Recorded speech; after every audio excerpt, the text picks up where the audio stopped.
I remember the day that Krishna book arrived in London from the printer in Japan.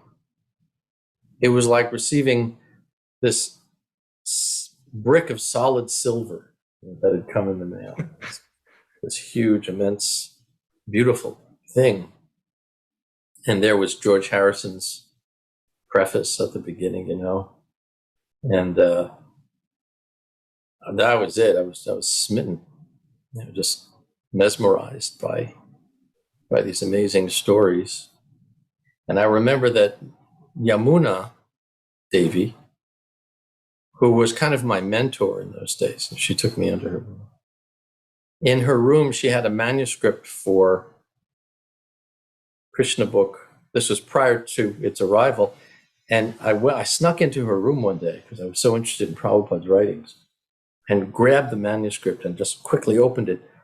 And the first page I opened to, it said, "Baby Krishna climbed onto the breast of the Putana monster witch and sucked out her life."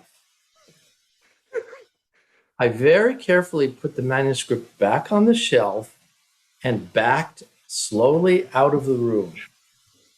And I remember thinking, I am in way over my head here. I don't know what I've gotten myself into.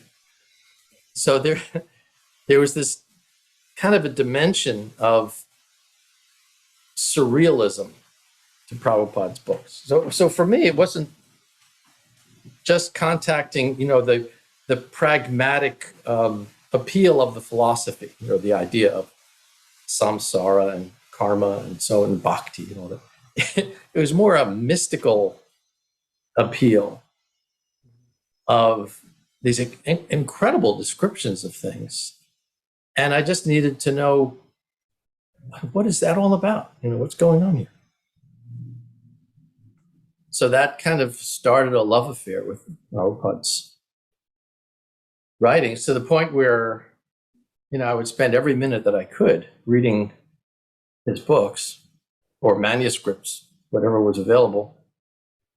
Once in Geneva, Prabhupada walked by the room where I was staying at, serving as his secretary, and he saw me reading from one of his books.